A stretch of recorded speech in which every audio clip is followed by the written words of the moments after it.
Bonjour à toi, j'espère que tu vas bien. Je suis Franck Kwame, entrepreneur dans l'agroalimentaire, dans la transformation des tubercules en farine et dans la commercialisation du riz local. Bienvenue sur ma chaîne YouTube, Ma vie d'entrepreneur, où nous parlons d'entrepreneuriat agricole, nous parlons des opportunités, nous parlons également du mindset de l'entrepreneur et de tout ce qu'on peut découvrir en Côte d'Ivoire et notamment en Afrique.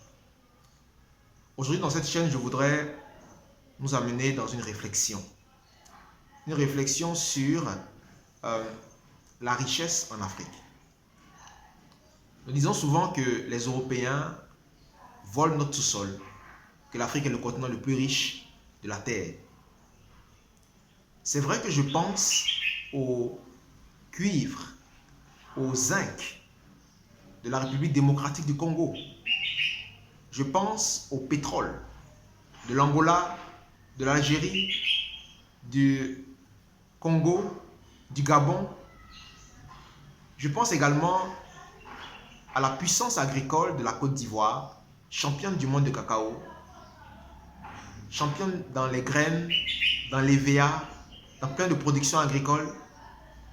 Je pense également à toutes ces nouvelles découvertes au Sénégal qui deviendra bientôt un pays producteur de gaz et de pétrole. Je pense à l'uranium du Niger.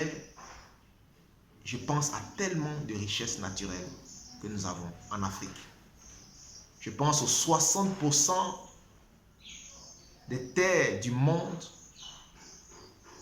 qui sont arabes en Afrique. 60% des terres arabes du monde sont en Afrique, des terres agricoles.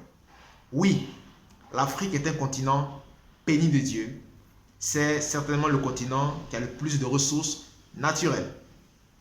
Mais en même temps, c'est le continent le plus pauvre sur le plan financier, le plus pauvre sur le plan du développement. Et ça, aujourd'hui, il faut qu'on soit honnête avec nous-mêmes pour nous dire que nous avons une grosse part de responsabilité dans cette pauvreté. On parle aujourd'hui de la richesse de l'Occident. Mais quand nous voyons les choses que nous mettons en avant sous nos cieux, nous sommes des champions de la distraction, les champions du buzz, des champions de l'amusement. Mais est-ce que nous avons compris l'importance de la technologie et des sciences? C'est ça aujourd'hui dont je voudrais parler dans cette vidéo. Le pétrole dont nous parlons aujourd'hui. Le pétrole sans transformation, le pétrole brut dans la nature n'a pas une grande valeur. Le pétrole a été utilisé pendant longtemps en Europe. Il servait à faire des lampes à huile dans les villes. Mais lors de la révolution industrielle, il y a 150 ans, les gens ont découvert que le pétrole pouvait être transformé en énergie, pouvait donner de la force aux voitures, aux bateaux et aux avions. Par la science, le pétrole est devenu la base de l'économie. Et donc les nations puissantes ont cherché tous les endroits où elles pouvaient trouver du pétrole afin de faire fonctionner leur industrie. Je vous parle de la technologie.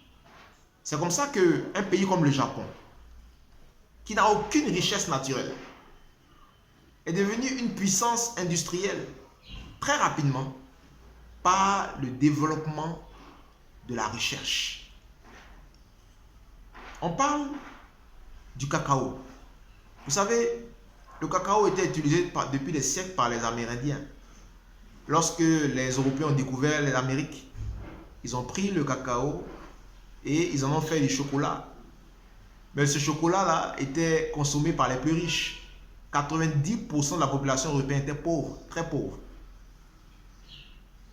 Mais dès qu'il y a eu la révolution industrielle, la révolution agroalimentaire, à partir du 20e siècle, les chaînes de production ont pu transformer ce cacao en chocolat de masse pour la grande population.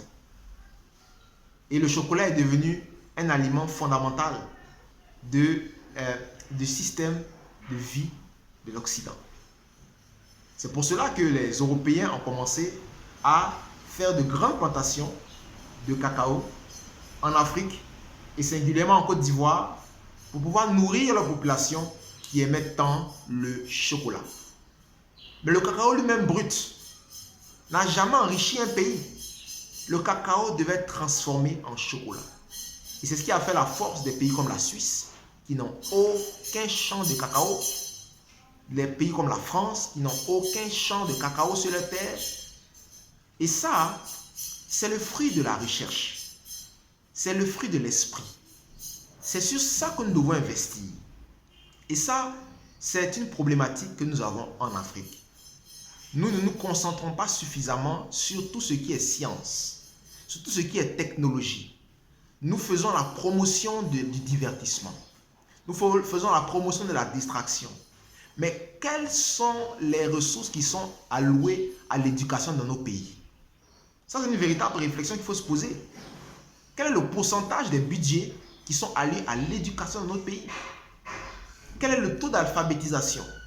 Le taux d'alphabétisation de nos nations?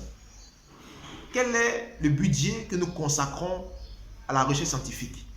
Dans mon pays, la Côte d'Ivoire, ce n'est que l'année dernière qu'on a commencé à parler d'un fonds pour la recherche scientifique. Après 60 ans d'indépendance, c'est maintenant que nous allons commencer à penser à des fonds pour la recherche. Il est mieux de faire tard que jamais. Mais aujourd'hui, la véritable richesse, elle vient d'abord de l'esprit. C'est la capacité de l'esprit à mettre en valeur ce qui est dans la nature. Si vous trouvez du pétrole dans votre maison, dans un puits que vous avez creusé, vous trouvez un pétrole qui jaillit. Ce pétrole n'aura de la valeur que lorsqu'il sera raffiné, il aura de la valeur. Le cacao que nous plantons ne pourra véritablement être une véritable source d'enrichissement lorsqu'il sera transformé. Et ça, c'est ce que les Occidentaux ont compris. Avec leur esprit, ils ont compris que la véritable richesse, c'est de pouvoir transformer en haute valeur ajoutée ce qui est dans la nature. C'est ça aujourd'hui notre défi. Le défi de l'Afrique dans les temps qui arrivent, c'est le défi de la transformation. C'est le défi de la technologie. C'est le défi de véritablement donner de la valeur ajoutée aux choses qui sont dans la nature. Ce n'est pas de dire simplement, oui, les Européens nous volent, oui, les Européens ont fait ceci, ils ont pris notre or, ils ont pris ceci, ils ont pris cela. C'est de nous-mêmes commencer à transformer et à faire sortir la valeur qui sont dans les choses naturelles. C'est ça aujourd'hui qui est le véritable défi. C'est le défi de la science, c'est le défi de la haute technologie, c'est le défi de la réflexion. Nous sommes contents de dire que nos ancêtres égyptiens étaient les premiers dans le monde. Mais les Égyptiens étaient des grands scientifiques. C'était des personnes qui ont appris les mathématiques, les théorèmes de Thalès, les théorèmes de Pythagore. Pythagore et Thalès sont allés en Égypte pour comprendre comment étaient faites les pyramides. Et les scientifiques égyptiens leur ont donné ces théorèmes. Nous avons fait des grandes choses dans le passé. Nous avons pu écrire des chartes pour régir le fonctionnement entre les humains. La première charte de l'humanité, c'est la charte du Mandé, qui a été rédigée dans les années 1200. Ça encore, c'est la science, c'est la réflexion. Alors aujourd'hui, au lieu de passer notre temps à dire que toute la richesse est volée, on gagnerait plus à investir dans la science, à faire sortir le meilleur de ce qui se passe dans notre sous-sol, à transformer ce que nous avons pour lui donner de la haute valeur. Parce que avoir des ressources naturelles en abondance ne garantit pas le développement, ne garantit pas la richesse forcément. C'est la réflexion que je voulais vous partager. Et c'est dans cette réflexion que moi-même, je me suis inscrit. Puisque je suis dans la transformation de nos tubercules en farine pour en faire des produits à haute valeur ajoutée qui sont les farines sans gluten qui sont très demandées sur le marché mondial. il faut que l'Afrique puisse apporter aussi des réponses aux problèmes du monde, des réponses aux problèmes de santé, des réponses aux problèmes technologiques. Et c'est dans ça que nous voulons entrer dans ce domaine en produisant et en fournissant des produits à haute valeur ajoutée, des produits issus de la réflexion de la science, de la transformation. Allez, j'espère que cette vidéo vous a fait du bien et je vous dis à très bientôt. Continuez de me suivre sur ma chaîne, Ma vie d'entrepreneur. On aura encore plein de choses à se dire et plein de choses à découvrir. Allez, bye bye.